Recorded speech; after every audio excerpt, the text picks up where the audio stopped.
Welcome back to the Morning Show here on Rise News.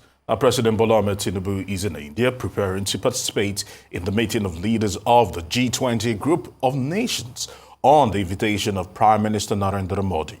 With the meeting scheduled to open today, the Nigerian delegation led by the president and made up of top business leaders and captains of industry will have an opportunity to rub minds with their counterparts from some of the most industrialized nations of the world. Manufacturing concerns is expected to be top of the discussions, alongside the inevitable focus on climate change and plans to expand. We are now being joined by Shehu Abdullahi, a technologist and an innovator, as well as the CEO of Amal Technologies, for a discussion around the development of semiconductors can be a game changer in the rejuvenation of the Nigerian manufacturing sector. Shehu, I want to say thank you very much for joining us here on the Morning Show. Well, let's get it started. We are talking about... Thank you for having me. G20, and we're talking about nations trying to increase their GDP based on value-added services, so to speak. Nigeria is the other way around. We barely manufacture anything we can actually export. Let's start it off on that note. Talk to us. How do we raise the game to even try to level up with some of these great nations around the world? Thank you for having me. Good morning. As you rightly mentioned, you see, the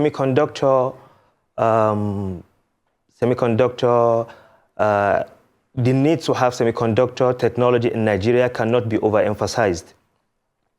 Semiconductor is the new modern economy, and the next few years is going to be an interesting and exciting one for the tech industry globally. According to Semiconductor Equipment and Materials International, the value the semiconductor 2022 global semiconductor at approximately $618 billion, and they project that the market will grow to about $1 trillion by 2030. So you will see, if you look at this number, you will realize that there is need for Nigeria to actually tap, as a matter of urgency, to tap into this industry. If you are following the global trends, I'm sure you will notice that leading nations like US, China, India, they are investing heavily in semiconductor. Recently, United States President signed a CHIP Act, which provide about $52 billion, for semiconductor production, subsidy in semiconductor production and R&D. On the other hand, China as well, they invested over $40 billion in semiconductor. So if you look at all these numbers, you realize there's something actually going on. The world is moving towards that direction. What are semiconductor? They powered all these, gadgets we have, all these, high-end devices, etc. Probably one of the cars you drove to office today is powered by semiconductor. You will realize that car maybe that you're driving, you will have at least about 1,400 to 1,500, semiconductor chips in it. So there is need for Nigeria to actually look inward and see how we can also tap into this industry. We have all these raw materials in Nigeria, so we need to harness the potential and these raw materials to see how we can, start local manufacturing and then, exporting these raw materials and then producing these raw materials into what we call an ingot produced wafer, and then you can now talk about, the chips on its own. So semiconductor can actually, revive our industry, our manufacturing, in terms of, we generate forex employment, and then, it's going to strengthen our, security, internal security. Because if you look at our security, all those high-end devices, military hardware that we are importing, we get them from somewhere. So for internal security, it's not really good sometimes you're getting your hardware from another country, to get to know your secrets. So if we invest in that area, you will realize that we will be able to also start manufacturing, those hardware, equipment, such as drones, etc. Just 2-3 days ago, NEC increased the price of electric meters, simply because of two things. We import meters to Nigeria, and because of the fluctuations of the forex. So if you have semiconductor in Nigeria, we will be able to produce those meters at a lower cost. For example, Amal Technologies produces meter, our price is lower, it's cheaper than what the NEC issued out 2-3 days ago, simply because AMAL can produce consumer electronics, even though we import chips. So now just imagine those chips that we import and other few components, if you can have them in Nigeria, that means we'll be selling meter 3-phase for, let's say, maybe 40,000 naira, single phase maybe 25,000 naira. And we can export this product and generate forex into Nigeria. Mr. Tijani, for setting the tone of this conversation. But given the complex and capital-intensive nature of semiconductor manufacturing, focusing on the strategies Nigeria could adopt to compete globally in this sector, let's take a look at President Tinubu's delegation engaging with top business leaders and industry captains during this G20 meeting. What are your expectations from this engagement in terms of fostering this semiconductor development in Nigeria? Actually, my expectation was that is to see that our government are talking to these people in the language they want to hear. For any developed country, if you are not talking to them towards this direction, they will think we still don't know what we are doing. Because if they are investing and there is trade war between, let's say, China and the US, simply because of the potentials of semiconductor, that means they will be like, okay, you don't really know what you're doing still. So I'm glad it's an exciting news for us that the president was able to attract about $14 billion to Nigeria. If, for example, they had talked about, okay, they want an investment in semiconductor, I can guarantee you that investment will jump like 3 times. You'll be seeing an investment of about $50 billion or thereabout. So again, what the government needs to do is to tell them that, look, we want to harness our raw materials. We want a situation whereby we extract these raw materials, create a policy around it. We're going to give you tax haven, etc. So these raw materials, we do not want to export them. We want to, process them locally, and then we want a situation whereby if we process, for example, silica sand, all these semiconductors are silica sand, germanium. We can find them everywhere in Nigeria. So let's say, for example, you produce, our government tells them that, look, we want to extract these raw materials and process them into silicon. Then you have another industry that's produced the silicon into what we call a wafer. So if you do that, if you tell them that you want to be producing wafer in Nigeria, believe me, companies like Samsung, TSMC, Apple, Intel, they will want to come to Nigeria and produce. And then you give them an incentive, because that is what has been done in other leading countries like US. Imagine a country like US giving out, a subsidy on chips manufacturing because they want to bring back production into their country. So our government needs to start speaking to them in the language they understand. You need to start talking towards semiconductor. I'm not sure in all this engagement you had them talking about semiconductor and manufacturing. We are not producing anything. We need to bring back production to Nigeria. We need to start manufacturing this. We need to stop the importation. If you look at our population, according to World Bank, I think we are at 280 million as of 2022. And the projection is that Nigeria will grow in population to about 400 million by 2050. So, this is alarming. So we need to, as a matter of urgency, we need to start, manufacturing. We need to look towards this, industry, because it can help our forex, our economy, create, employment. Tap into this whole semiconductor movement, so to speak.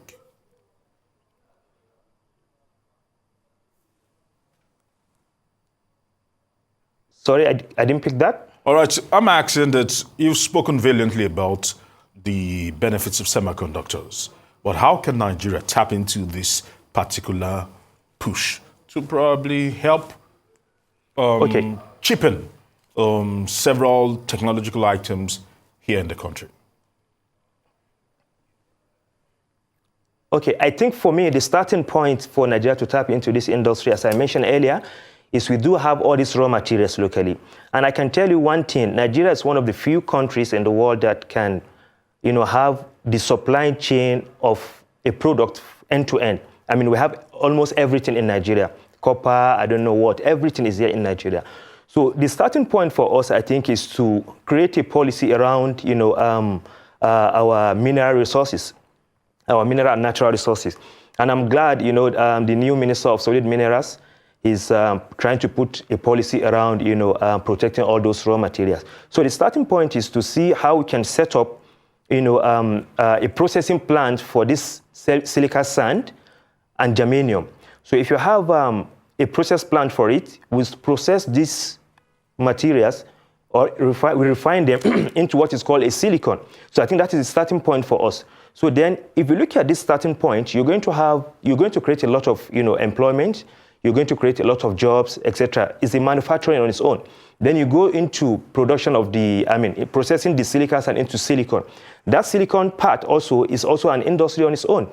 And do you know what? You can actually even export this silicon and generate forex. Again, you can have another third industry whereby you can, take out this silicon as an ingot and produce what is called a wafer. So that is third stage. So if you have that third stage also, you're going to create an employment. You're going to have, you're creating jobs, and then you can export those wafers. You can even start with that. We can start, exporting those wafers to TSMC, Samsung, and other things. Because if you look at China now, labor cost in China is going up. And Nigeria, relatively, we have cheap labor. So these are the things that you need to look at that we can be competitive in this aspect, because we have, as the president mentioned in China, that Nigeria is not poor. We have human resources. We have, talent. You will see some of our youth going to countries like UK, US to go and work in all those semiconductors companies. We can bring them back. Once they see there is a policy, Nigeria is already moving in towards that direction, you will see they will want to come back. I was speaking to someone, an engineer, just 2-3 days ago from the UK. We're trying to develop a new product. So this product is a POS. So I can tell you we are the first to kind of produce a POS locally in in Africa, not only in Nigeria, right? So this guy, he works with one like a semiconductor company in the UK. And when I told him about what we're trying to do, and he's really interested, he's like, I want to come back to Nigeria. I didn't know we have something like this. Although our factory is going to be commissioned soon by the government, because we have a partnership with Nigerian Content Development and Monitoring, but that is by the way. So what I'm trying to say here is this guy is willing to come back to Nigeria and work together with us because of what we're trying to achieve. So if, for example, we're going towards that semiconductor, then you see all those talents, they want to come back, because this industry, you need to have a passion for it. So it's not that you just want to work for the money. You need to have a passion for it. So our youth, they have passion for this industry. So if you go into this, you're definitely going to bring them back to Nigeria. So to answer your question properly, Nigeria needs to start from the raw materials. And from the raw materials, I can tell you, it's not really capital intensive. So we can start with that, create jobs, export it to get forex, and then move to the second stage whereby you're going to refine the raw materials, and then you go to wafer. So when you go to wafer, that is when you start trying to attract investment from all those kind of big chip manufacturers like TSMC, Intel, Samsung, Global Foundries. You can now say, oh, look, we want you to come back. We want you to come to Nigeria and invest. We want you to come and start producing your chips locally. We're going to give you incentives, etc. You will see they will jump, they will come. Let me give you, for instance, during the past administration, they tried to bring in Elon Musk for this lithium thing. But he was not willing to come simply because we do not have any foundation for all these things in Nigeria. Had he been, for example, we are already extracting our lithium and then we are processing it, and then you have another company that take out this processed product and refine and produce a battery from it, Elon Musk will jump, he will come. Because the thing he will be looking at, the cheap labor and then maybe other incentives, etc. So, for example, if you have someone like Elon Musk coming to Nigeria to produce his lithium battery or Tesla, automatically you're going to see a drop in the forex. We're going to have surplus of forex simply because they will produce locally, they will export, generate forex for Nigeria, and then all this forex issue is going to be thing of the past. All right, then. Definitely we're looking at job creation and major developments in that field. But developing a semiconductor industry requires significant investment, as you've mentioned, but in research as well as in development. Now, in your opinion, what policy frameworks and incentives should the Nigerian government put in place to attract these private sector investments? You mentioned Elon Musk just now, for example, and bringing it back to the G20 summit. There's a draft communique already in circulation. Can you tell us more about that? Yeah, actually, what the policy they need to do is we need to start saying it out first. That is the first thing. Like, okay, now Nigeria has awakened from the slumber. I mean, Nigeria wants to start producing semiconductor. We want to start looking inwards. We want to start production. We want to start manufacturing. Once we say that, just the way the president was able to attract all this investment, believe me, they will want to come, because if you look at the geopolitical, trade war that is going on right now, Nigeria is the right destination for the, next semiconductor hub, because of what is happening between China and US. That is why US is supporting India to be, self-reliant in terms of semiconductor. They invest in about, I think, $40 billion. You can check it out. That's what India is doing right now. So Nigeria can equally do the same thing and say, okay, now one of the first policy is we are not exporting our germanium or our silica sand. I was reading the other day that I think export of germanium to India in 2016 thereabout was about, I don't know how many $100 million. So now we can say, no, we do not want to export all these things. The policy is going to be towards, processing these raw materials locally. And then from there, you can now export, after you process. And then, but this is our main goal. We want to see how we can start production. So the second thing is we need to have a strong and robust R&D. Nigerian content development are already trying towards that, because they have a department called R&D, Research and Development and Statistics. So they're trying in their own way, but the government needs to come and set up a proper R&D, institution that will focus mainly on this. So once you do that, we'll be able to start doing our own research. Already, Amaltech and other few, agency, we're already doing our research, to see how we can start, picking our local, our raw materials and, process them. We're looking at how we can build our own furnace to see, okay, what is going to be the result and what is the next thing, etc. So I think the political will is number one, is the key important thing that the government needs to show the world, to attract investment to it. So we can't just jump to the cheap production. We have to start somewhere. So starting somewhere is within our capability and capacity. That is the extraction of these raw materials and processing them. So we need to have political will, set up policy around Ministry of Solid Mineral Resources, have an R&D institution, and then focus more on private and public, partnership, because even all these nations I just mentioned, that's what they're doing.